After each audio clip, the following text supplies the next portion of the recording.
जय मराठी. मी गोवर्धन देशमुख, मराठी एकीकरण समितीचा अध्यक्ष. आज आम्ही भिवंडीमध्ये आहोत.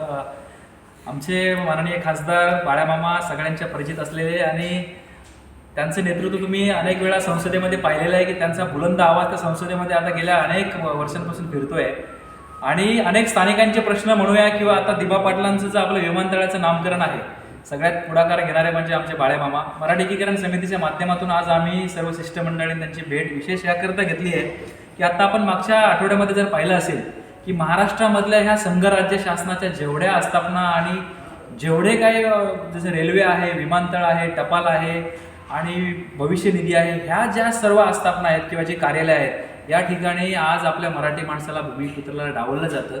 आणि एकमेव खासदार बाळामामा यांनी आपला भूमिपुत्रांचा मराठी माणसाचा आवाज त्या संसदेमध्ये बुलंद केलेला आहे आणि तिथे 70-80% मागणी केलेली आहे. त्यासाठी आम्ही मराठी एकीकरण समितीच्या मार्फत त्यांचं अभिनंदन करायला आणि आभार मानायला आलेलो आहेत.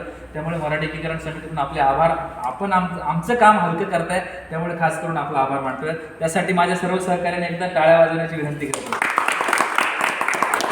तसेच आम्हाला सहकार्य राहू द्या. आम्ही बिगर राजकीय पद्धतीने एक चळवळ चालवतो मराठी भाषेची, परंतु आमचे खासदार नाही आहेत, आमदार नाही आहेत. सर्व पक्षीय खासदार आणि आमदार आमचेच आहेत असं आम्ही समजतो आणि आमचा आवाज या विधानसभेत म्हणूया किंवा संसदेत म्हणूया, हा आपल्या मार्फत अनेक पदाधिकाऱ्यांच्या मार्फत, राजकीय लोकांच्या मार्फत आम्ही पोहोचवण्याचं काम करतो. आपलं सहकार्य असंच राहू द्या एवढी विनंती करतो आणि थांबतो.